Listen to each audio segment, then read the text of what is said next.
Dame de beber, temas de espiritualidad, por el padre José María Iraburu.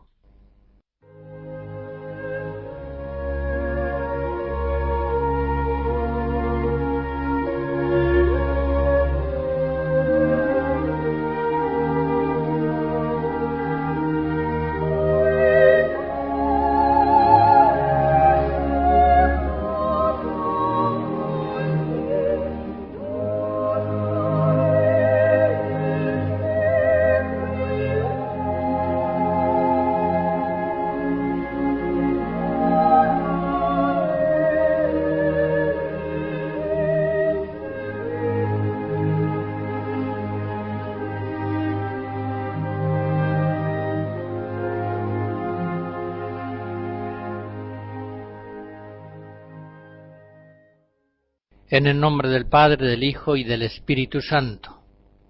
Sigo examinando la Santa Misa y entramos ahora a meditar en la liturgia de la palabra. Las lecturas, el Evangelio, la homilía, el credo, la oración de los fieles. Y comienzo pidiendo la ayuda de la Virgen María, la Madre del Verbo encarnado. La liturgia de la palabra nos hace presente a Cristo como Maestro de la comunidad cristiana. La Iglesia nos asegura, en el Concilio Vaticano II, Sacrosanctum Concilium 7, que Cristo está presente en su palabra, pues cuando se lee en la Iglesia la Sagrada Escritura, es Él quien nos habla. Tomemos en serio estas palabras del concilio, que son palabras de la fe de la Iglesia. Hay una presencia real de Cristo en la liturgia de la palabra, por la cual escuchamos su voz con la misma veracidad, con la misma objetividad con que hace 20 siglos lo escucharon en Palestina. La ordenación general del misal romano nos dice que cuando se leen en la Iglesia las Sagradas Escrituras, Dios mismo habla a su pueblo, y Cristo, presente en su palabra, anuncia el Evangelio. Por eso, las lecturas de la palabra de Dios que proporcionan a la liturgia un elemento de la mayor importancia, deben ser escuchadas por todos con veneración. Y sigue diciendo la ordenación general. En las lecturas que luego desarrolla la homilía, Dios habla a su pueblo, le descubre el misterio de la redención y salvación, y le ofrece el alimento espiritual. Y el mismo Cristo, por su palabra, se hace presente en medio de los fieles. Esta palabra divina la hace suya el pueblo, con los cantos, y muestra su adhesión a ella con la profesión de la fe, con el credo. Y una vez alimentado con ella, en la oración universal, hace súplicas por las necesidades de la Iglesia entera y por la salvación de todo el mundo. Se nos da en este texto de la ordenación general como un resumen de lo que es esa maravilla de la liturgia de la palabra en la primera parte de la misa. En la liturgia de la palabra entendamos bien, a la luz de la fe, que es el Padre quien pronuncia a Cristo, la plenitud de su palabra, que no tiene otra, y por Cristo nos comunica el Espíritu Santo. Podemos tomar como ejemplo cuando nosotros queremos comunicar a otro nuestro espíritu, le hablamos, pues en la palabra encontramos el medio mejor para transmitir nuestro espíritu, para comunicarlo. Y nuestra palabra humana transmite, lógicamente, espíritu humano. Pues bien, el Padre Celestial, hablándonos por su Hijo Jesucristo, plenitud de su palabra, nos comunica el Espíritu Divino, nos comunica su Espíritu, el Espíritu Santo. Esta es la maravilla de gracia que nos descubre la fe. Por tanto, hemos de aprender a comulgar a Cristo palabra como comulgamos a Cristo pan. Pues incluso del pan eucarístico es verdad aquello que decía Jesús: no sólo de pan vive el hombre, sino de toda palabra que sale de la boca de Dios. Mateo 4, es una cita de Deuteronomio 8. En la liturgia de la palabra, efectivamente, se reproducen aquellas escenas de Jesús enseñando al pueblo en las plazas, en los caminos, en las casas.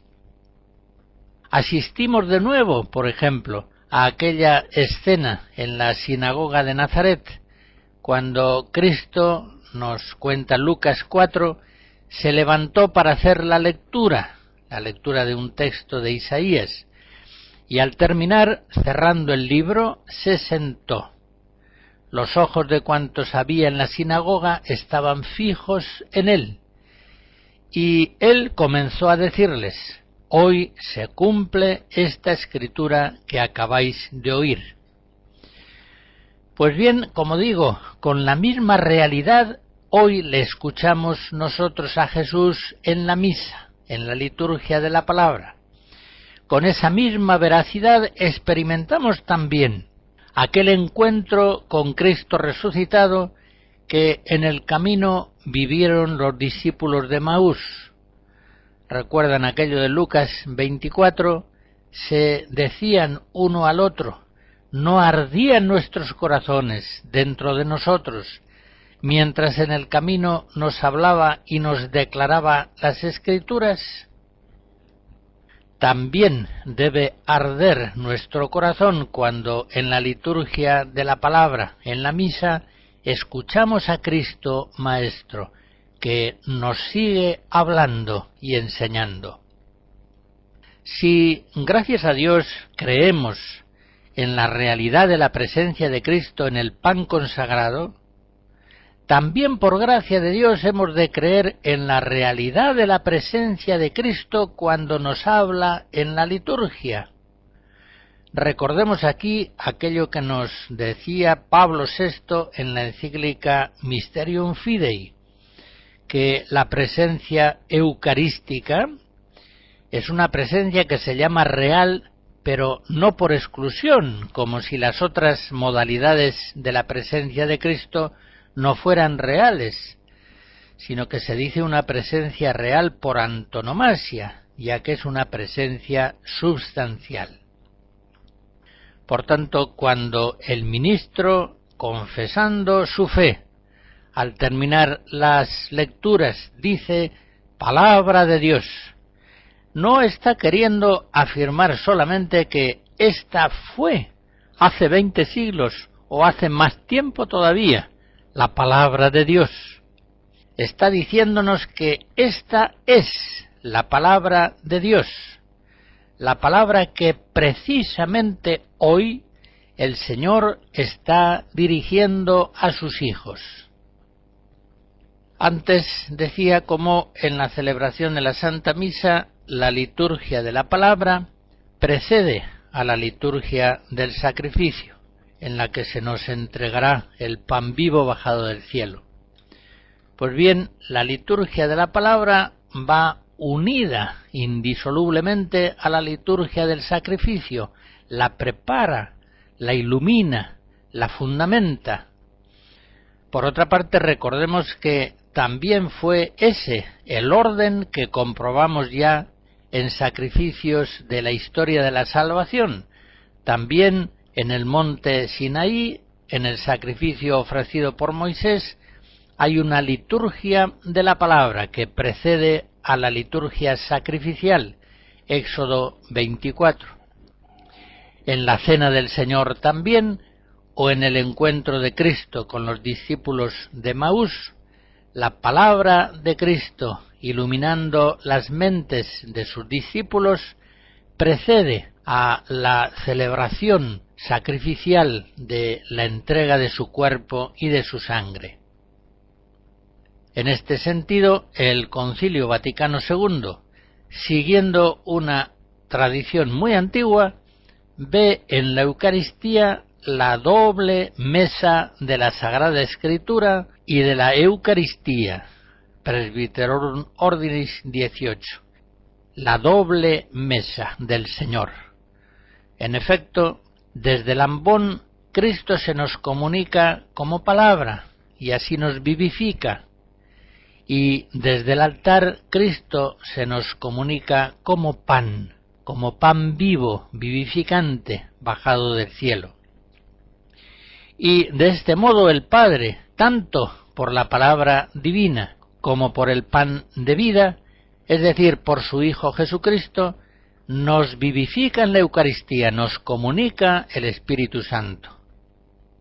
San Agustín, refiriéndose no sólo a las lecturas sagradas, sino también incluso a la predicación, el que a vosotros oye, a mí me oye, Lucas 10, decía que toda la solicitud que observamos cuando nos administran el cuerpo de Cristo, para que ninguna partícula caiga en tierra de nuestras manos.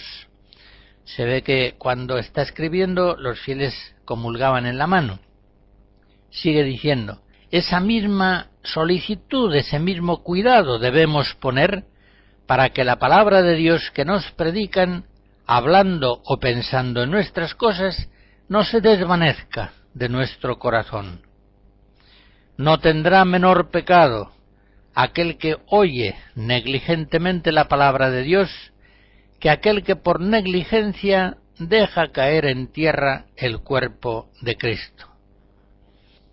Y esa misma convicción viene expresada por San Jerónimo con estas palabras: yo considero el Evangelio como el cuerpo de Jesús. Cuando él dice, quien come mi carne y bebe mi sangre, esas son palabras que pueden entenderse de la Eucaristía, pero también, ciertamente, son las Escrituras, verdadero cuerpo y sangre de Cristo. De Juan Sebastián Bach seguimos escuchando Kyries y Gloria de otra de sus misas.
En la misa, en la Sagrada Liturgia de la Palabra, comienzan las lecturas. El Vaticano II, en la Dei Verbum 21, nos dice que la Iglesia siempre ha venerado la Sagrada Escritura como lo ha hecho con el cuerpo de Cristo. Efectivamente, como recordaba yo en la conferencia anterior, incluso los signos externos de reverencia que la liturgia ofrece al altar, al pan eucarístico y al leccionario, al ambón, son semejantes. En aquella ocasión recordaba yo cómo la Iglesia dispone que en lo posible el ambón sea fijo, no solamente un facistol portátil. Y parece también que no es apropiado confiar las lecturas litúrgicas de la palabra a niños o a personas que leen con dificultad. Si en algún caso esto puede ser conveniente, normalmente al menos no es lo adecuado para simbolizar la presencia real de Cristo, que en la liturgia de la palabra habla a su pueblo. Y desde luego la tradición de la Iglesia hasta hoy ha entendido siempre el oficio del lector como un auténtico ministerio litúrgico. Sacrosanctum Concilium 29. La majestad de la lectura de la palabra divina al pueblo aparece, por ejemplo, muy bien expresada en el libro de Nehemías, capítulo 8. Allá se dice que sobre un estrado de madera, Esdras abrió el libro, viéndolo todos, y todo el pueblo estaba atento. Leía el libro de la ley de Dios clara y distintamente, entendiendo el pueblo lo que se le leía. Otro ejemplo significativo lo podemos tomar de una carta de San Cipriano, obispo de Cartago en el siglo III, en la que explica por qué ha elegido para el oficio de lector a un hermano llamado Aurelio, que había sido un mártir sobreviviente a los tormentos. Según comunica en la carta a los fieles, el obispo le confiere el oficio de lector, ya que nada cuadra mejor a la voz que ha hecho tan gloriosa confesión de Dios que resonar ahora en la lectura pública de la Divina Escritura. Después de las sublimes palabras que se pronunciaron, se refiere al martirio, para dar testimonio de Cristo, es propio leer el Evangelio de Cristo por el que se hacen los mártires y subir al ambón después de haber subido al potro. En este quedó expuesto a la vista de la muchedumbre de los paganos. Aquí debe estarlo a la vista de los hermanos. Como se ve, el oficio de lector no se atribuía a cualquiera, sino en ocasiones, por ejemplo, en este caso, a un cristiano que había dado testimonio martirial de Jesucristo ante el mundo y había sobrevivido. Acerca del leccionario, conviene recordar que desde el comienzo de la historia de la Iglesia se acostumbró leer las Sagradas Escrituras en la primera parte de la celebración de la misa. Al principio, los libros del Antiguo Testamento, y enseguida, cuando ya se fueron formando, también se leían los libros del Nuevo Testamento. Al paso de los siglos se fueron formando leccionarios para ser usados en la Eucaristía. El actual leccionario, formado siguiendo las instrucciones del Vaticano II, es ciertamente el más completo que la Iglesia ha tenido. Es un leccionario que está distribuido en 3 ciclos de lecturas y que incluye casi un 90% de la Biblia. Por otra parte, es un leccionario que respeta en lo posible el uso tradicional de ciertos libros en determinados momentos del año litúrgico. Por ejemplo, el libro de los Hechos de los Apóstoles en el tiempo pascual. De este modo, la lectura continua de la Sagrada Escritura, según el leccionario del misal y también según el leccionario del oficio de lectura en las horas, nos permite leer la palabra divina en el marco de la liturgia. Es decir, nos permite leer la Sagrada Escritura en ese hoy eficacísimo que va actualizando los diversos misterios de la historia de la salvación y concretamente de la vida de Cristo. Esta lectura continua de la Biblia, realizada en el marco sagrado de la liturgia de la Iglesia, nos permite escuchar los mensajes que el Señor cada día envía a su pueblo. Aquí podíamos recordar aquello del Apocalipsis 2, el que tenga oídos, que oiga lo que el Espíritu dice a las iglesias, lo que el Espíritu dice hoy a las iglesias. Así como cada día la luz del sol va amaneciendo e iluminando las diversas partes del mundo progresivamente, así la palabra de Dios, una y la misma, va iluminando a su iglesia en todas las naciones. Es el pan de la palabra que ese día concretamente y en esa fase del año litúrgico distribuye el Señor a sus fieles como alimento. Innumerables cristianos de tantas lenguas y naciones están en ese mismo día meditando y orando esas palabras de la Sagrada Escritura que Cristo hoy les ha dicho. También, pues, nosotros, como en aquella escena de la sinagoga de Nazaret, podemos decir como Jesús: hoy se cumple esta Escritura que acabáis de oír. Lucas 4.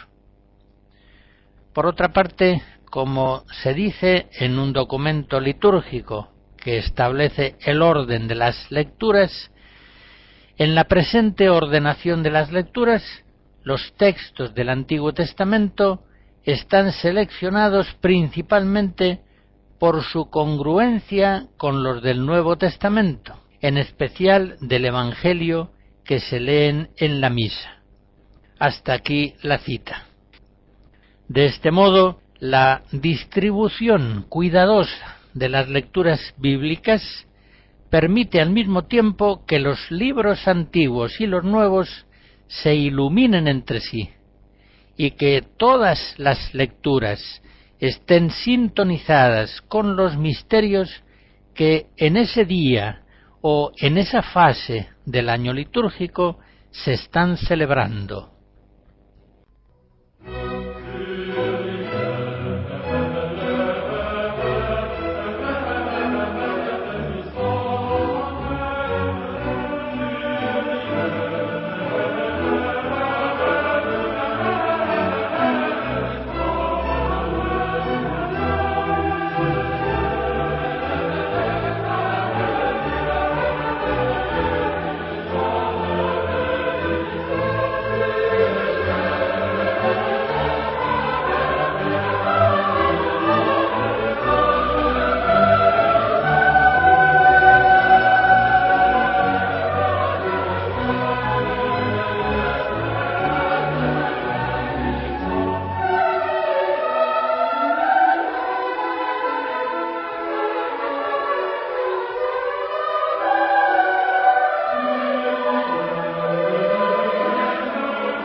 En los días feriales, la liturgia de la palabra en la misa tiene 2 lecturas, pero cuando los domingos y otros días señalados tiene 3, estas, como se dice en una expresión ya muy antigua, corresponden a el profeta, el apóstol y el evangelista.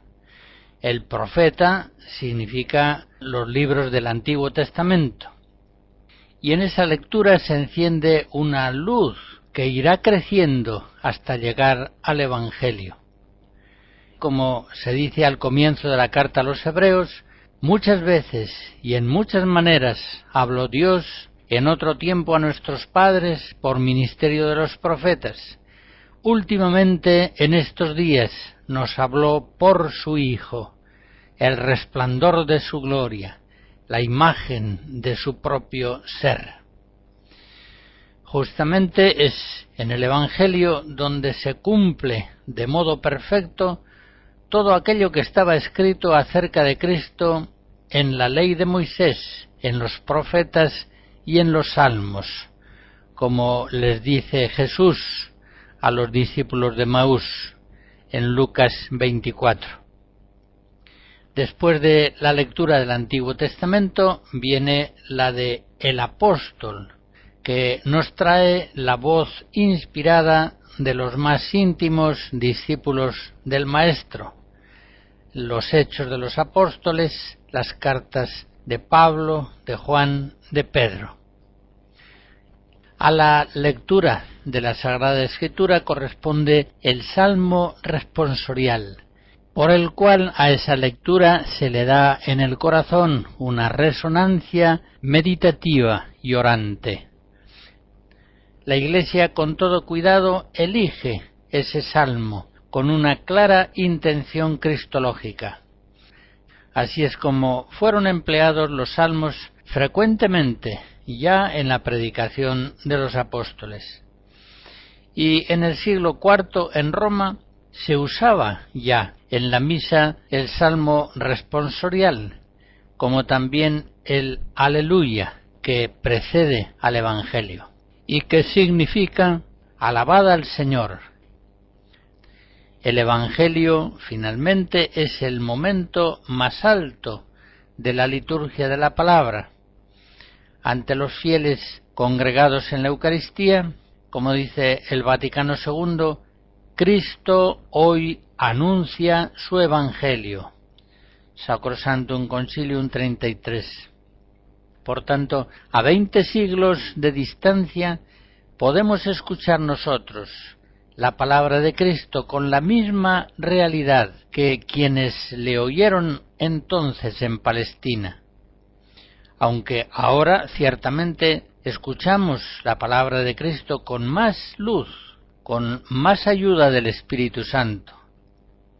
El momento es, por tanto, muy solemne y todas las palabras y gestos previstos están llenos de muy alta significación. En la ordenación general del misal romano leemos que mientras se entone el Aleluya u otro canto, el sacerdote, si se emplea el incienso, lo pone en el incensario. Luego, con las manos juntas e inclinado ante el altar, dice en secreto la oración: purifica mi corazón y mis labios, Dios Todopoderoso, para que anuncie dignamente tu Evangelio.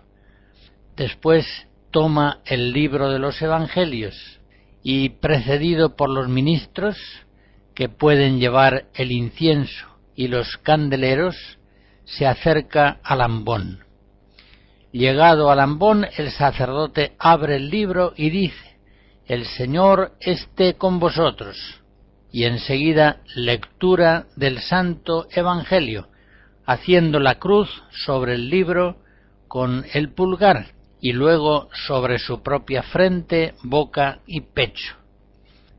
Después, si se utiliza el incienso, inciensa el libro. Y enseguida de la aclamación del pueblo, gloria a ti, Señor, proclama el Evangelio.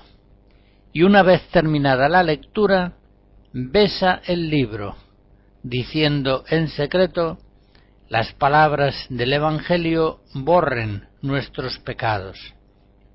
Después de la lectura del Evangelio, se hace la aclamación del pueblo: gloria a ti, Señor Jesús. Hasta aquí las instrucciones de la ordenación general. La homilía que sigue a las lecturas de la Escritura ya se hacía en la sinagoga. Recuerden aquella escena, por ejemplo, de Jesús en la sinagoga de Nazaret en un sábado, Lucas 4, cuando él glosa un texto de Isaías. Y en la Iglesia desde el principio la homilía se practicó también en la liturgia de la Eucaristía. En la primera apología de San Justino, hacia el año 153, al hacer una descripción de la celebración eucarística, se hace alusión a esta predicación de aquel que preside la Santa Misa. La homilía está reservada al sacerdote o al diácono y ha de hacerse o bien desde la sede o bien en el ambón. Es sin duda la homilía el momento más alto en el ministerio de la predicación apostólica, y en ella se cumple especialmente aquella palabra del Señor: el que a vosotros oye, a mí me oye. Lucas 10. La ordenación general dice que la homilía es parte de la liturgia y muy recomendada, pues es necesaria para alimentar la vida cristiana. Conviene que la homilía sea una explicación o de algún aspecto particular de las lecturas de la Sagrada Escritura o de otro texto del ordinario de la misa o del propio del día, teniendo siempre presente el misterio que se celebra y las particulares necesidades de los oyentes. Después de las lecturas y de la homilía, un silencio meditativo y orante puede ayudar a asimilar la palabra divina que se ha recibido en las lecturas y en la predicación.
El credo es ciertamente la respuesta más plena que el pueblo cristiano puede dar a la palabra divina que ha recibido en la liturgia de la palabra.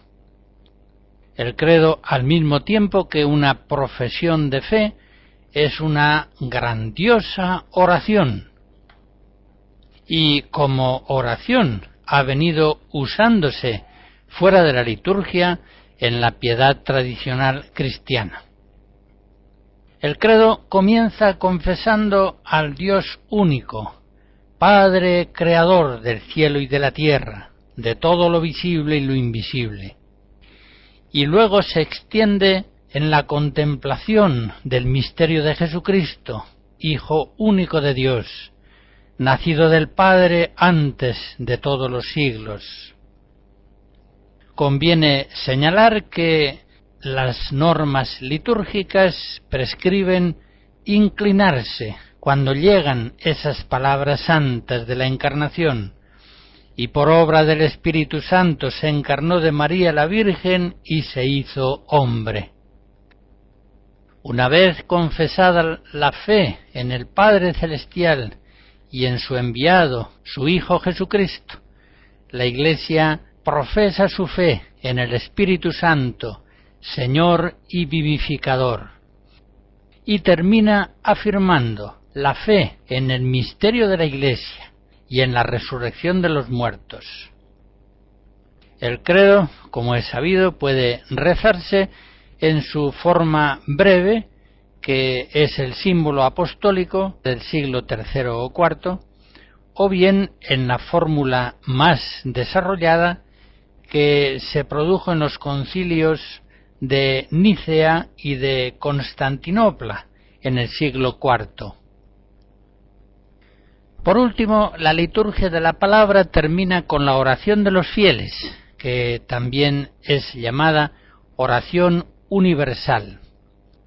El sacerdote que preside inicia y concluye esta oración, ya sea en el ambón o desde la sede. San Pablo ordenaba ya que se hicieran oraciones por todos los hombres, y concretamente por aquellos que gobiernan, pues Dios nuestro Salvador quiere que todos los hombres se salven y vengan al conocimiento de la verdad. 1 Timoteo 2.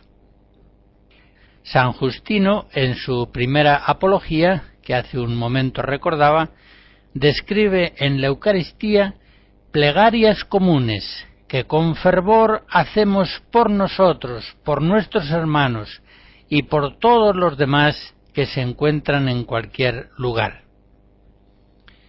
La ordenación general dice que en la oración universal u oración de los fieles, el pueblo, ejercitando su oficio sacerdotal, ruega por todos los hombres. Conviene que esta oración se haga normalmente en las misas a las que asiste el pueblo, de modo que se eleven súplicas por la Santa Iglesia, por los gobernantes, por los que sufren algunas necesidades y por todos los hombres, y por la salvación de todo el mundo. Al hacer la oración de los fieles hemos de ser muy conscientes de que la Eucaristía, la sangre de Cristo, se ofrece por los cristianos y por todos los hombres para el perdón de los pecados. Hemos de ser muy conscientes de que la Iglesia, en la Eucaristía especialmente, es sacramento universal de salvación, de tal modo que todos los hombres que alcanzan la salvación se salvan por la mediación de la Iglesia, que actúa sobre ellos unas veces en forma inmediata cuando son cristianos y otras veces en una mediación a distancia, solamente espiritual, cuando no son cristianos. Es algo semejante a lo que vemos en el Evangelio. Allí unas veces Cristo sanaba por contacto físico y otras veces sanaba a distancia. En todo caso, nadie sana de la enfermedad profunda del hombre, el pecado, si no es por la gracia de Cristo Salvador, que, como dice el concilio, asocia siempre consigo a su amadísima esposa, la Iglesia. Sacrosanctum Concilium 7. Cristo no hace nada sin la Iglesia, en orden a la glorificación de Dios y a la salvación del mundo. Por eso la Iglesia, por su enseñanza y por su acción, y muy especialmente por la oración universal y el sacrificio eucarístico, la Iglesia está sosteniendo continuamente al mundo, está procurándole por Cristo incontables bienes materiales y espirituales, está impidiendo su ruina total. Es muy notable apreciar cómo de esta misteriosa realidad tenían clara conciencia los cristianos primeros, siendo así que eran tan pocos y tan mal situados en el mundo de su tiempo. Es una firme convicción que se refleja, por ejemplo, en aquella carta a Diogneto, hacia el año 200. En ella se ve claramente esa conciencia de los primeros cristianos de ser para el mundo sacramento universal de salvación, dice así: lo que es el alma en el cuerpo, esos son los cristianos en el mundo. La carne aborrece y combate al alma, sin haber recibido agravio alguno de ella. A los cristianos, de modo semejante, los aborrece el mundo, sin haber recibido agravio de ellos. El alma, sigue diciendo la carta a Diogneto, está encerrada en el cuerpo, pero ella es la que mantiene unido al cuerpo. Así los cristianos están detenidos en el mundo, como en una cárcel, pero son ellos los que mantienen la trabazón del mundo. Tal es el puesto que Dios les señaló, y no es lícito desertar de él.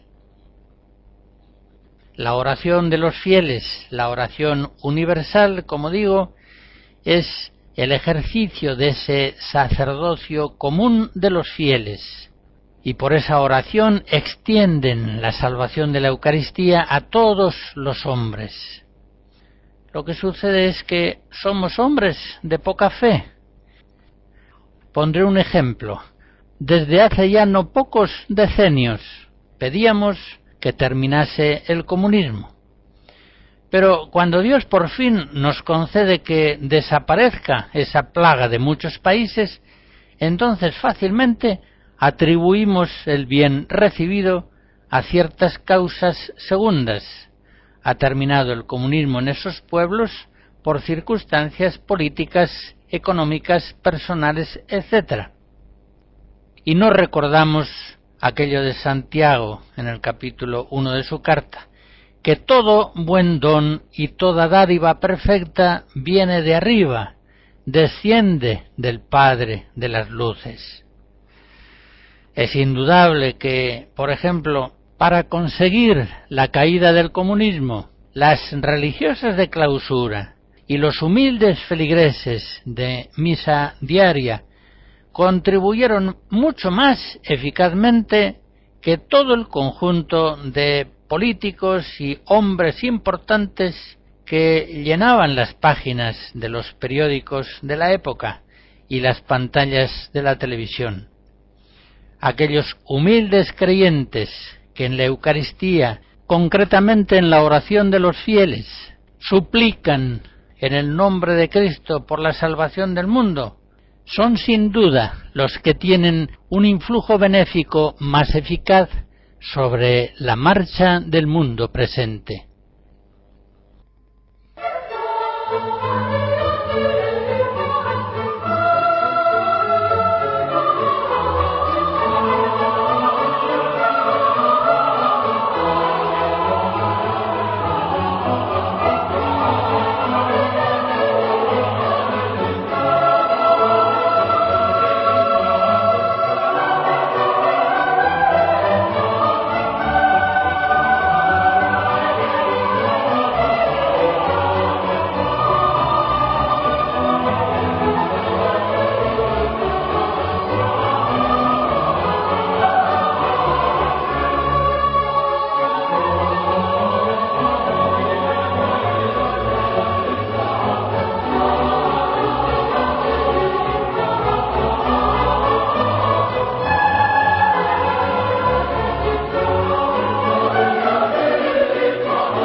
Con la oración de los fieles termina ya la parte primera de la misa, la liturgia de la palabra.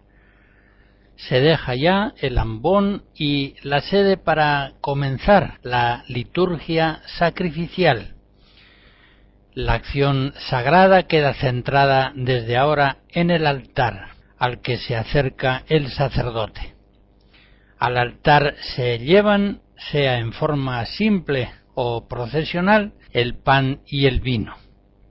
En el pan y el vino, que se han de convertir en el cuerpo y la sangre de Jesús, va a actualizarse la cena última y la cruz del Calvario. Es el momento propicio para que los fieles hagan sus ofrendas de caridad fraterna. Estas limosnas ofrecidas por los fieles en este momento del ofertorio están ya consignadas en las más antiguas descripciones de la celebración de la Eucaristía. Ya presentados y ofrecidos en el altar el pan y el vino, el sacerdote toma primero en la patena el pan y eleva la patena un poco sobre el altar mientras recita la oración: Bendito seas, Señor, Dios del universo, por este pan, fruto de la tierra y del trabajo del hombre, que recibimos de tu generosidad, y ahora te presentamos. Él será para nosotros pan de vida. Una oración semejante dirá sobre el cáliz con el vino. Y el pueblo responde: Bendito seas por siempre, Señor. Estas dos oraciones del sacerdote sobre el pan y el vino son muy semejantes a las que empleaba Jesús en sus plegarias de bendición, bereká, siguiendo la tradición judía. Podemos verlo, por ejemplo, en Lucas 10, Juan 11. El sacerdote, después de haber presentado y ofrecido el pan y el vino, se inclina ante el altar y ora en secreto. Acepta, Señor, nuestro corazón contrito y nuestro espíritu humilde.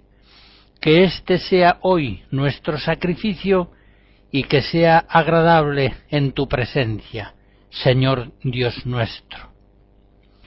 Puede ahora realizarse la incensación de las ofrendas, del altar, del celebrante y de todo el pueblo, cuando se trata de una celebración más solemne.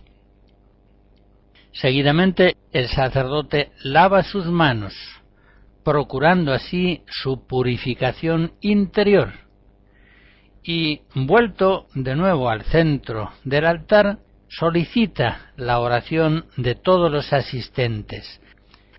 Orad, hermanos, para que este sacrificio mío y vuestro sea agradable a Dios Padre Todopoderoso.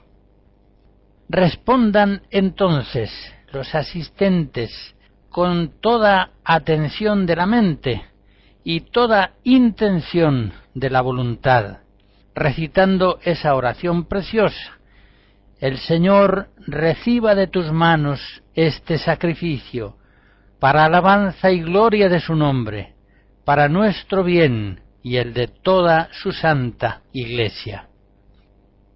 En las oraciones que acabo de recordar se expresa en forma clarísima que la Eucaristía ante todo es un sacrificio, el sacrificio de la nueva alianza. Juan Pablo II, en una carta a los obispos de 1980, escribía que la Eucaristía es, por encima de todo, un sacrificio, el sacrificio de la redención, el sacrificio de la nueva alianza.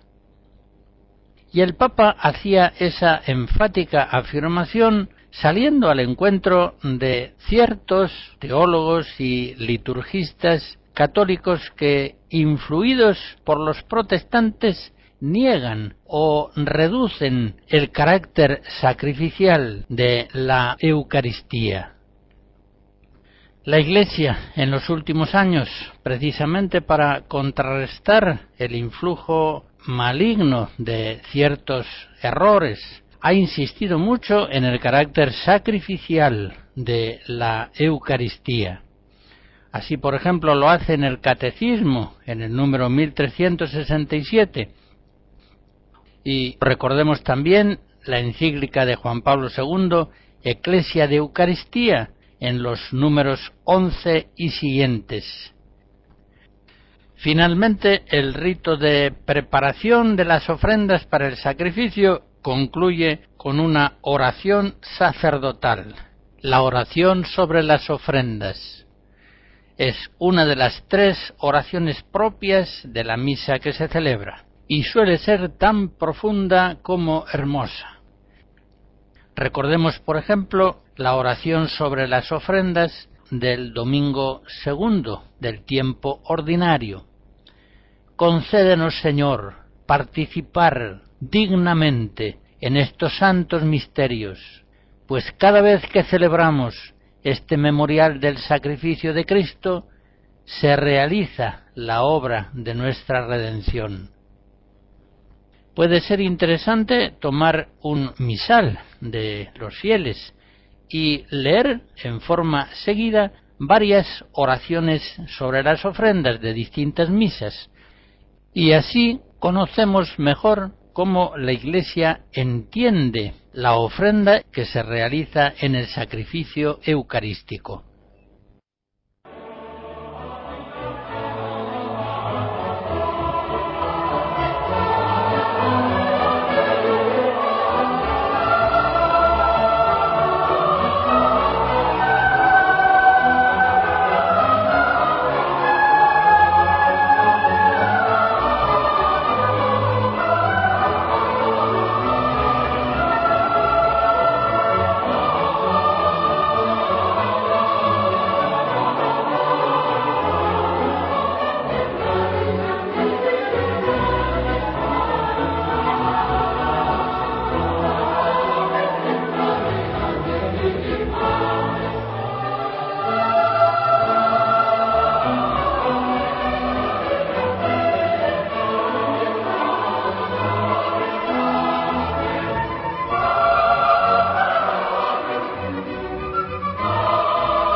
La bendición de Dios Todopoderoso, Padre, Hijo y Espíritu Santo, descienda sobre ustedes y les guarde siempre. Amén.